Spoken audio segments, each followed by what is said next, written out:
Hello साथियों, नमस्कार। आपका बहुत बहुत स्वागत है मेरे चैनल ज्ञान कुटुंब एकेडमी में। साथियों, जैसा कि आप देख रहे हैं कि पर्यावरण लगभग समाप्त की ओर है सीटेट का। उसके बाद जो हमको करना है वो बाल विकास करना है।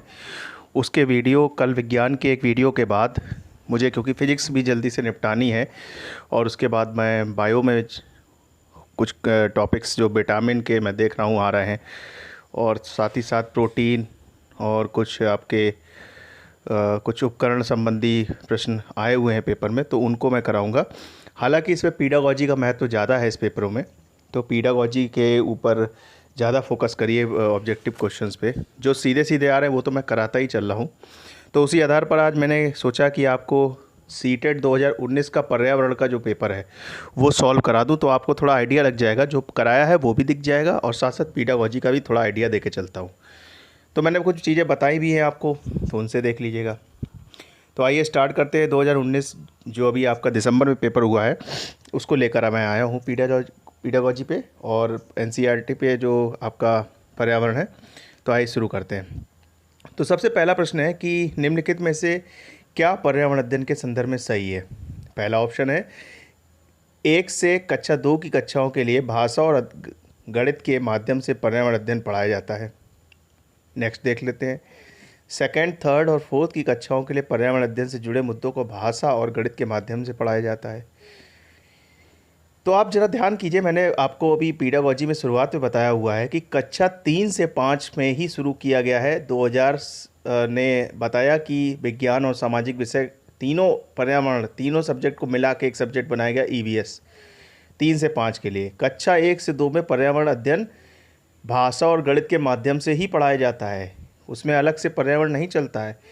तीसरा ऑप्शन देख लेते हैं। 1 से 2 में और दे रखा, कक्षाओं के लिए पर्यावरण अध्ययन से जुड़े मुद्दे विज्ञान और सामाजिक विज्ञान के द्वारा पढ़ाए जाते हैं, नहीं, चलता ही नहीं है उसमें विज्ञान सामाजिक विज्ञान। कक्षा 1-2 में केवल भाषा और गणित ही चलता है। कक्षा 4 पर्यावरण अध्ययन एक विषय है जो 1 से 5 तक की कक्षाओं में पढ़ाया जाता है। बिल्कुल ही गलत हो गया। तो आपका जो आंसर होगा वो कौन सा होगा? 1 से 5 में नहीं चलता, कहाँ से चलता है? केवल कहाँ से कहाँ तक चलता है बताइए आप, बताइए साथियों। कक्षा 1 से 2 की कक्षाओं के लिए भाषा और गणित के माध्यम पर्यावरण अध्ययन पढ़ाया जा सकता है। तो पहला आंसर आपका बिल्कुल सही होगा। आइए आगे बढ़ते हैं। बच्चों को पर्यावरण का अध्ययन सीखने के लिए खोजने के द्वारा पर्याप्त समय दिया जाता है, यह इंगित करता है। मतलब बच्चों को पर्यावरण अध्ययन को सीखने के लिए खोजने के द्वारा पर्याप्त, मतलब प्रैक्टिकल के लिए ज़्यादा सर्च करिए, कुछ चीज़ों के लिए ज़्यादा समय, ये क्या बताता है? पर्यावरण अध्ययन सूचनाओं के द्वारा सीखा जाता है। ये भी ऑप्शन लग सकता है बिल्कुल। पर्यावरण अध्ययन बाल केंद्रित है। ये तो सब चीज़ों की जड़ है भाई, ये तो है ही मेन चीज़। कोई भी शिक्षा हो बाल केंद्रित ही है, और बच्चों को पर्यावरण अध्ययन सीखने के लिए खोजने के द्वारा पर्याप्त समय दिया जाता है, ताकि बाल केंद्रित ही सारी चीज़ें बाल केंद्रित के अंदर आ जाएंगी। तो आपका आंसर कौन सा सही होगा? यही होगा। तीसरा है शिक्षक केंद्रित, तो बिल्कुल नहीं। पर्यावरण अध्ययन याद करके सीखा जाए, बिल्कुल नहीं है। तो यानी कौन सा ऑप्शन होगा आपका? सेकंड होगा। पर कंफ्यूज करेगा, लेकिन आप वही का ना, दो ऑप्शन आपको ऐसे लगेंगे जो होंगे, लेकिन एक ऑप्शन जो होगा वो बिल्कुल अलग होगा। ठीक है, आइए देखते हैं। इन्हीं दो में तो सेलेक्ट करना है आपको। पर्यावरण अध्ययन कक्षाओं में कक्षा 3 से 5 के लिए एक विषय क्षेत्र है जो संकलित करता है। आप देखिए आ गया वही चीज़, लेकिन यहाँ पर भी दो ऑप्शन कंफ्यूज करेंगे। पहला कह रहा है पर्यावरण शिक्षा सामाजिक अध्ययन और विज्ञान की अवधारणाओं मुद्दों को, तीनों का है। विज्ञान और सामाजिक विज्ञान की अवधारणा और मुद्दों को, केवल विज्ञान और सामाजिक विज्ञान की अवधारणा नहीं, पर्यावरण सामाजिक अध्ययन और विज्ञान की अवधारणा तीनों को मिलाया गया है। उसमें दोनों मिलाए गए हैं, लेकिन क्या है उसमें मिलाया आपको तीनों ही है, पर्यावरण शिक्षा भी है, सामाजिक अध्ययन भी है और विज्ञान की अध्ययन। तो पहला ऑप्शन आपका सही होगा। विज्ञान की अवधारणाओं को, ये तो तीसरा चौथा बिल्कुल ही नहीं होगा। 64 देख लीजिए। तो आप याद रखिएगा तीनों विषय हैं उसमें, विज्ञान और सामाजिक विषय उसमें मिला दिए गए हैं। ये नहीं है कि केवल उसमें दो विषय हैं। बड़ा कंफ्यूजिंग आंसर था इसका, तो एक को बताया हुआ ये चीज़ मैंने। निम्नलिखित में से क्या पर्यावरण अध्ययन शिक्षक के लिए वांछनीय गतिविधि है? मतलब शिक्षक के लिए पूछा गया है, बच्चे के लिए नहीं, ध्यान देना इस चीज़ को। पर्यावरण अध्ययन की अवधारणाओं से संबंधित महत्वपूर्ण सूचनाओं को बच्चों को देने के लिए प्रेरित करना। लग सकता है भाई, वांछित है ये भी। पर्यावरण अध्ययन के 6 प्रकरणों को रेखीय आयोजन करना। 6 चैप्टर तो पढ़ाने हैं, लेकिन उसका सिर्फ आयोजन कर देना। पर्यावरण का जो एक क्राइटेरिया है कि सब चीज़ों का ध्यान रखा जाए, केवल किताबी ज्ञान नहीं देना है। पाठ्य पुस्तकों पर आश्रित रहना केवल, ये तो बिल्कुल ही नहीं हो सकता। विभिन्न कक्षाओं के बहुसांस्कृतिक क्षेत्रों को संबोधित करना, ये होगा आंसर। क्योंकि जो शिक्षक जो है वो सूचनाओं को बच्चों के लिए प्रेरित तो करता है, साथ ही साथ उसके बहुसांस्कृतिक क्षेत्र, जो भी क्षेत्र हो, विज्ञान, सामाजिक विज्ञान, गणित, सब भी जो भी आता हो, उस सभी क्षेत्रों को वो कवर करके चलता है। तो आपका आंसर कौन सा हो जाएगा? फोर्थ। आइए आगे देख लेते हैं। 65 है, निम्नलिखित में से क्या पर्यावरण अध्ययन में बच्चों के द्वारा ज्ञान की रचना में महत्वपूर्ण है? बच्चों का सक्रिय भाग लेना, बच्चों के समुदाय के सदस्य, पर्यावरण अध्ययन की पाठ्य पुस्तकें, पर्यावरण अध्ययन की पाठ्य पुस्तकों में दी गई व्याख्या और परिभाषा। आप जरा बताइए, सक्रिय भाग लेना बच्चों का तो बहुत ही ज़रूरी है, बच्चों का समुदाय का महत्व सबसे ज़्यादा होता है, पर्यावरण अध्ययन की पाठ्य पुस्तकें तो जरूरी है ही, लेकिन उसकी परिभाषा और व्याख्या इतनी जरूरी नहीं है। तो आंसर क्या होगा आपका? ABC। महत्वपूर्ण पूछा है तो कौन सा होगा? ABC। परिभाषा और भाषा से रटने से कोई फ़ायदा नहीं जब तक आप उसका महत्व नहीं समझेंगे। तो क्या है, पाठ्य पुस्तकें जरूरी हैं लेकिन परिभाषाएं महत्वपूर्ण नहीं है, पाठ्य पुस्तकों के अंदर तो आ ही जाएंगी आपकी। 66वां देखिए, 66, निम्नलिखित में से कौन सा पर्यावरण अध्ययन के पाठ्यक्रम सुझावित प्रकरणों का उपकरण है? उपप्रकरण है, सॉरी, प्रकरणों का उपप्रकरण है, मतलब उपप्रकरण पूछा है। आप जरा ध्यान दीजिएगा, 6 प्रकरण थे उसमें, कौन कौन से थे? भोजन, आश्रय, हम चीज़ें कैसे बनाते हैं, परिवार और मित्र। आप जरा ध्यान दीजिएगा, उप प्रकरण पूछा हुआ है आपसे, प्रकरण नहीं पूछा हुआ है। प्रकरण तो आपके 6 हैं, लेकिन प्रकरण के अंदर मैंने कहा था पहले वाले चैप्टर में पौधे एवं जानवर भी आता है, तो याद रखिएगा उप प्रकरण पूछा है तो उप प्रकरण कौन सा है? सेकंड आंसर है आपका। ठीक है साथियों, आइए आगे देखते हैं। आगे आपका क्या है? 67, पर्यावरण अध्ययन के शिक्षक के द्वारा बच्चों को जानवरों का अवलोकन और उनका चित्र बनाने को प्रेरित करने का क्या उद्देश्य है? मतलब पर्यावरण शिक्षक कहता है बच्चों से जानवरों का अवलोकन करो और उनका चित्र बनाओ, इसके लिए वो प्रेरित करता है। बच्चों में सृजनात्मकता का विकास करना, लग रहा होगा। बच्चों में अवलोकन और रचना कौशलों का विकास करना, बिल्कुल हो सकता है। बच्चों में सौंदर्यगत संवेदना का विकास करना, बिल्कुल सही बात है। तो इसके आंसर क्या होंगे? तीनों ही होंगे। तो आपको लग ही जाएगा तीनों देखने में ही, तो इसके आंसर क्या होंगे? तीनों ही होंगे। ठीक है साथियों, आइए आगे देखते हैं। बच्चों को पर्यावरण अध्ययन सिखाने में प्रभावशाली तरीके से जोड़ा जा सकता है। प्रभावशाली तरीके से मतलब इफ़ेक्टिव तरीका कौन सा जिसे जोड़ दें बच्चों को? वृत्तांत, दूसरा है कहानियाँ, तीसरा शिक्षक के द्वारा अवधारणाओं की प्रभावशाली व्याख्या, शिक्षक के द्वारा अवधारणाओं का प्रभावशाली प्रदर्शन और व्याख्या। आप जरा ध्यान दीजिएगा, लगेंगे चारों ही आपको, लेकिन कह रहा है सबसे महत्वपूर्ण प्रभावशाली तरीके से जोड़ा जाता है। बच्चे कैसे कनेक्ट होंगे? बच्चों का जब क्या होगा, थोड़ा उनको मनोरंजन से जोड़ा जाए, कुछ ऐसी चीज़ें जिसमें उनका इंटरेस्ट हो। शिक्षक खूब प्रभावशाली व्याख्या दे दे, इफेक्टिव दे दे, लेकिन जिसका मन नहीं लग रहा हो बच्चे का, उसके लिए क्या करें? उसको भी जोड़ना है, हमें सबका ध्यान रखना है। तो क्या होगा आपका आंसर? वृत्तांत और क्या होगा? कहानियाँ होगा। वृत्तांत और कहानियाँ आपका आंसर होगा। तो पहला ऑप्शन क्या हो जाएगा आपका? वृत्तांत और कहानियाँ, मतलब A और B आपके दोनों ही सही होंगे। ठीक है साथियों, आइए आगे देखते हैं। निम्नलिखित में से क्या पर्यावरण अध्ययन को सीखने का सबसे प्रभावशाली संसाधन है? परिवार के सदस्य हैं, समुदाय के सदस्य हैं, दोनों तो बिल्कुल ज़रूरी हैं, समाचार पत्र है और कक्षा है। अब ज़रा ध्यान दीजिएगा, सीखने का क्या पर्यावरण अध्ययन सीखने का सबसे प्रभावशाली संसाधन? कक्षा भी है, लेकिन कक्षा से ज़्यादा प्रभावशाली क्या है? अब आंसर ABCD कहीं नहीं है, ध्यान दीजिएगा आप, है कहीं ना ABD है कहीं ना, केवल C और D है। A और B के अलावा एक ऑप्शन जो आपको मिल रहा है वो है C, समाचार पत्र भी आपका हो जाएगा, क्योंकि समाचार पत्र जो आता है उसमें भी पर्यावरण संबंधी मुद्दे और कुछ चित्रकारी चीज़ें, जानवरों के चित्र, ये सब छपते हैं, बच्चों का भी विशेषांक छपता है, तो पर समाचार पत्र भी उस हिसाब से हो जाते हैं। तो आयोग ने जो आंसर दिया था वो क्या दिया था? सीटेट आयोग ने ABC तीनों दिए थे। और आप खुद सोचिए, D वाला है ही नहीं कहीं, D वाला है तो केवल C के साथ है या अकेले है, तो आपका क्या होगा? ABC होगा। अगला क्वेश्चन देख लेते हैं। निम्नलिखित सीखने के कौन से सिद्धांत का पर्यावरण अध्ययन में अनुसरण होता है? तो सिद्धांत में मैंने कल बताया था आपको कैसा होता है, मूर्त से अमूर्त की तरह, मतलब जो चीज़ें उसके सामने है पहले उसको देखेगा। तो क्या होगा उसका दूसरा मतलब क्या? ज्ञात से अज्ञात। पहले ज्ञात चीज़ें बच्चों को अगर मालूम होंगी तभी तो अज्ञात चीज़ों को पता कर पाएगा। पहले अज्ञात से ज्ञात चला जाएगा तो फिर उसके साथ दिक्कत होगी। तो क्या होगा? ज्ञात से अज्ञात। अमूर्त से मूर्त नहीं होगा, मूर्त से अमूर्त होगा, गलत लिखा है। अज्ञात से ज्ञात नहीं होगा, क्या होगा? ज्ञात से ज्ञात होगा। वैश्विक से स्थानीय, मतलब पूरा विश्व घुमा तो फिर स्थानीय घुमाओ, गलत है ना। पर्यावरण अध्ययन में शिल्पकला और चित्रकला को समूह में कम करके सीखने पर बल दिया जाता है, क्योंकि मैंने कहा ना शिल्पकला और चित्रकला करके सीखो पे बल दिया जाता है, प्रैक्टिकल नॉलेज पे। कक्षा की अनुशासनहीनता को रोकने के लिए समूह में सीखना सिखाना अब शिक्षकों के लिए एक आसान और बहुत प्रभावशाली युक्ति है। ये तो नहीं लग रहा है, साफ साफ नहीं लग रहा है। समूह में सीखना सहपाठी द्वारा सीखने को प्रोत्साहित करता है। बिल्कुल सही बात है, जो साथ में ग्रुप बने होंगे उसको प्रोत्साहित करेगा।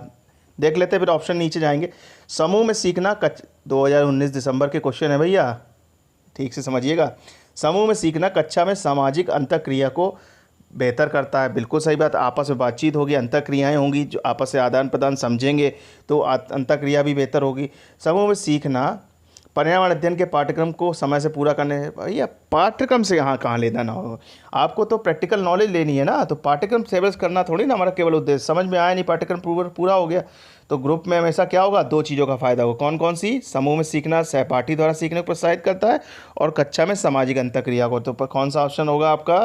केवल बी और सी। आइए आगे देख लेते हैं। निम्नलिखित में से किसको पर्यावरण अध्ययन में बच्चों के आकलन में दूर करना चाहिए? किसको दूर कर देना चाहिए बच्चों का आकलन करते समय?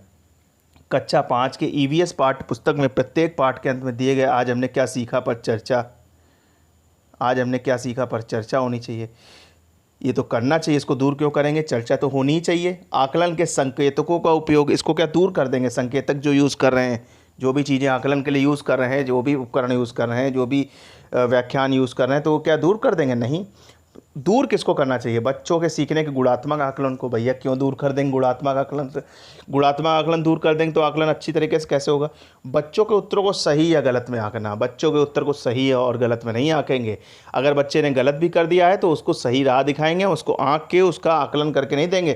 क्योंकि जो पर्यावरणीय शिक्षा है वो आपकी पेपर के रिजल्ट की शिक्षा नहीं है, ये याद रखिएगा। उसमें पेपर रिजल्ट बेस्ड शिक्षा नहीं होती है कि आपका जो नंबर आ गया उसको मैथ तो दिया जाए। मैथ तो सीखने पर दिया जाता है कि बच्चे को नहीं आता तब भी सिखाइए। तो आपको क्या है, सही या गलत वाला नहीं लगाना है, ठीक है।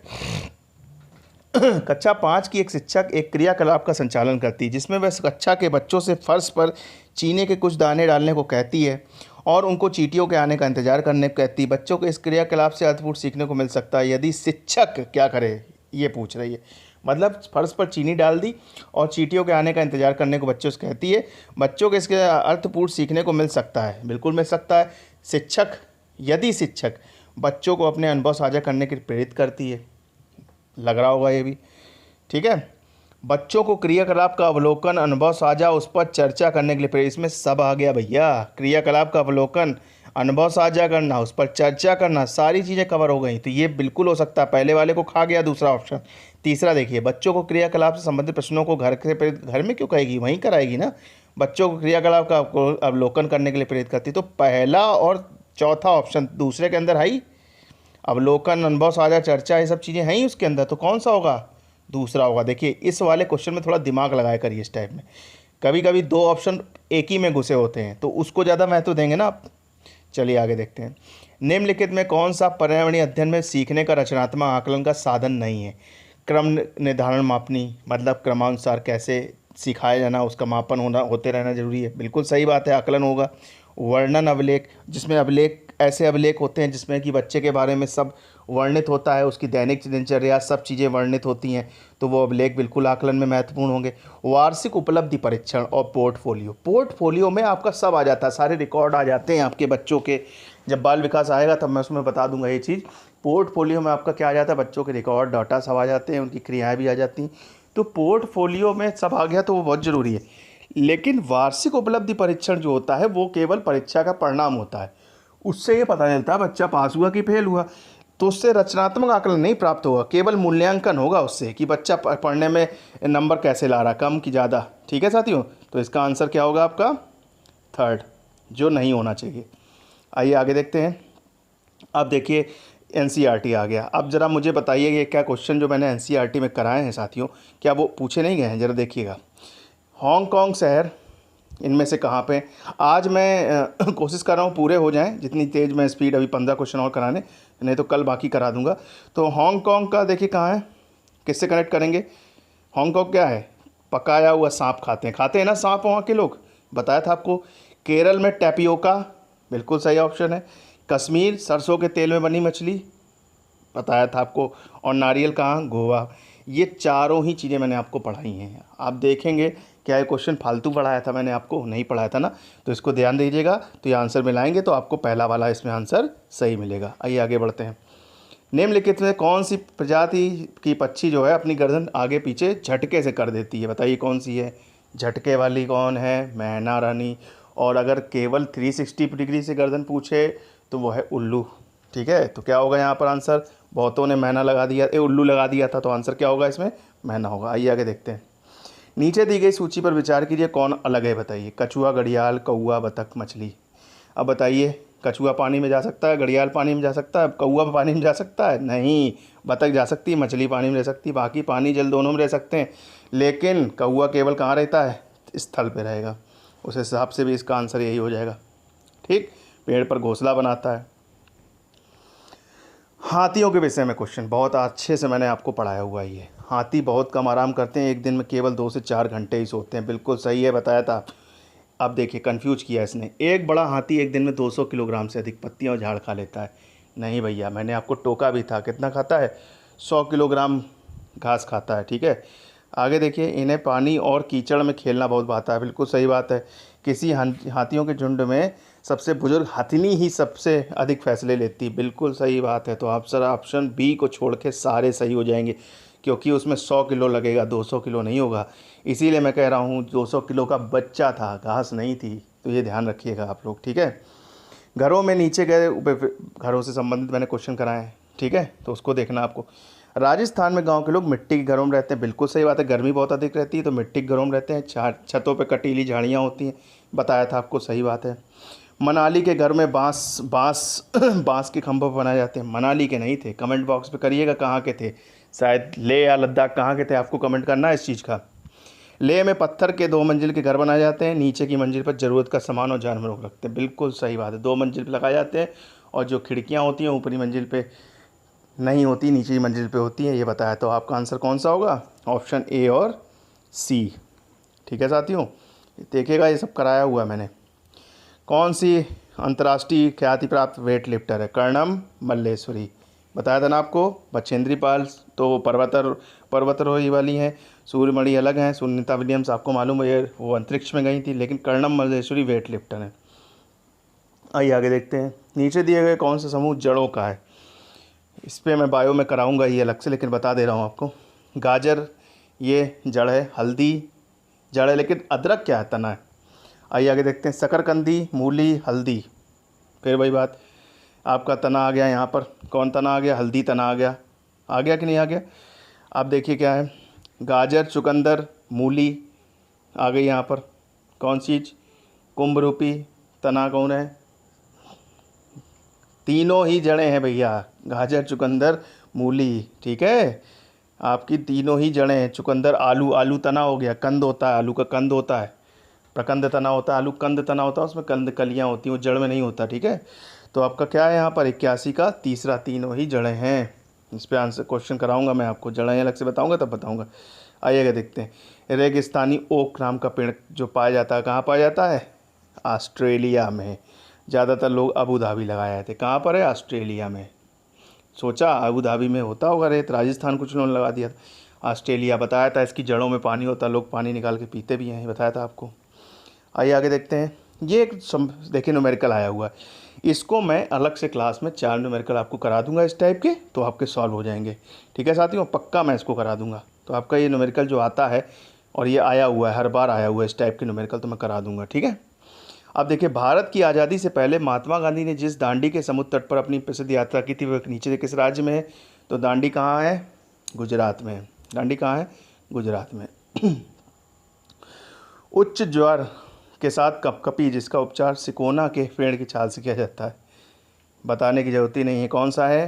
आपका मलेरिया, जिसमें जाड़ा लग के बुखार आता है, और सिकोना के पेड़ की छाल कुनैन से किया जाता है। नेफेथिन्स वह पौधा जो शिकार करता है, उसके विषय में बताइए। यह पौधा ऑस्ट्रेलिया, इंडोनेशिया और भारत में मेघालय में पाया जाता है। बिल्कुल सही ऑप्शन है, इसको रट लीजिए आप। ऑस्ट्रेलिया, इंडोनेशिया और भारत के मेघालय में पाया जाता है। बिल्कुल सही बात है। इसका आकार घड़े जैसा होता है, बिल्कुल घड़े जैसा होता है, कुंभ रूपी होता है, और मुंह से कीड़े पकड़ लेता है आपने। ये केवल छोटे मोटे कीड़े मकोड़े खाता है, ऐसा नहीं है। कीड़े मकोड़े तो खाता है, लेकिन केवल कीड़े मकोड़े लिखा हुआ है, ये संशय वाली बात कर दी इसने। तो आंसर इसी में लोग कंफ्यूज हो गए थे। ये छोटे कीड़े मकोड़ों को खींचने के लिए मुंह का आवाज़ निकालता करता, फंस जाते, बाहर नहीं निकल पाते। ये बिल्कुल सही है, यानी आंसर क्या होगा, केवल डी का है ही नहीं साथ में ए बी के साथ, तो कौन सा होगा, केवल ए और बी आंसर होगा इसका, केवल ए और बी। केवल क्या होगा, इंडोनेशिया में पाया जाता है, घड़े आकार जैसा होता है, मुंह पत्ती से ढका होता है, केवल कीड़े मकोड़े नहीं खाता, ध्यान रखिएगा, ए बी सी कन्फ्यूज करने के लिए दिया हुआ है इसीलिए। अब पूछा गया चिराव नृत्य कहाँ का है। चिराव नृत्य कहाँ का है, मिजोरम, ये आपको कराया हुआ है मैंने। चिराव नृत्य कहाँ का है साथियों, आपका मिजोरम का है। आइए आगे देखते हैं, तमिलनाडु के तटवर्ती राज्य क्या है। अब तमिलनाडु सबसे नीचे आता है, उसके बगल में केरल है, ऊपर आपका क्या है आंध्र प्रदेश है, और उसके पश्चिम में कर्नाटक है। तो आप ये देखेंगे केरल 3 राज्यों के बीच में। आप थोड़ा नक्शे से संबंधित क्वेश्चन, मैंने कहा था थोड़ा एक बार मैप देख लीजिएगा भारत का, तो आपको समझ में आ जाएगा। तो ऑप्शन सी होगा। आइए अगले देख लेते हैं, एनसीएफ 2005 के अनुसार निम्नलिखित में से क्या प्राथमिक स्तर पर्यावरण में उद्देश्य नहीं होना चाहिए। अवलोकन, वर्गीकरण और निष्कर्ष निकालने आदि प्रक्रियाओं के माध्यम से बुनियादी संज्ञानात्मक गत्यात्मक कौशल प्राप्त करने के लिए खोजबीन से जुड़ी और हाथों से करने वाली कार्यों बच्चों को संलग्न करना बिल्कुल सही बात है। प्राकृतिक, सांस्कृतिक व सामाजिक पर्यावरण के बीच संबंधों को पहचानने व समझने में बच्चों को प्रशिक्षित करना बिल्कुल करना। पर्यावरणीय समझ के बच्चों में सटीक संख्यात्मक कौशलों का विकास करना। सटीक संख्यात्मक कौशलों का विकास कैसे हो जाएगा, सटीक एकदम से कैसे हो सकता भाई। विशेषता प्राकृतिक पर्यावरण के प्रति बच्चे की जिज्ञासा सृजनात्मक बढ़ावा देना, बिल्कुल सही बात है। लेकिन सटीक संख्यात्मक कौशल नहीं किए जाते, उसमें प्रैक्टिकल नॉलेज दी जाती, संख्यात्मक कुछ नहीं किया जाता उसमें, ठीक है। तो आपका आंसर कौन सा होगा, तीसरा होगा। अब देखिए क्वेश्चन फिर आया एक न्यूमेरिकल इस टाइप का, दूरी हो, तो एक दिन मैं करूँगा, हो सकता है कल ही मेरा मूड बना तो कल ही मैं आपको इस टाइप के न्यूमेरिकल करा दूंगा, तो आपका हो जाएगा। तो इस प्रकार ये 2019 का पेपर था साथियों, आप इसको अच्छे से एक बार और प्रैक्टिस करिएगा, समझिएगा क्वेश्चन क्या आ रहा है, क्योंकि अब समय क्वेश्चन लगाने का है, समय बर्बाद करने का नहीं है। और मैं पढ़ाता चल ही रहा हूँ, आप पढ़ते चलिए उसको, ठीक है साथियों। क्वेश्चन लगाइए अब समय, अब क्वेश्चन लगाने का। और बाल विकास के लेक्चर जो हैं आपके मैंने प्रॉमिस किया 14 या 15 तारीख से स्टार्ट कर दूंगा, मैं 100% स्टार्ट कर दूंगा। और पीडागोजी पे ही बेस्ड होंगे ज़्यादातर, और बेसिक नॉलेज भी दूंगा, ठीक है साथियों। तो मिलते हैं अगले भाग में, तब तक अपना ध्यान रखिए, माता पिता का ध्यान रखिए, स्वस्थ रहिए, कोरोना में अपने आप को बचा के रखिए। बहुत बहुत धन्यवाद। भारत माता की जय। जय हिंद, जय भारत।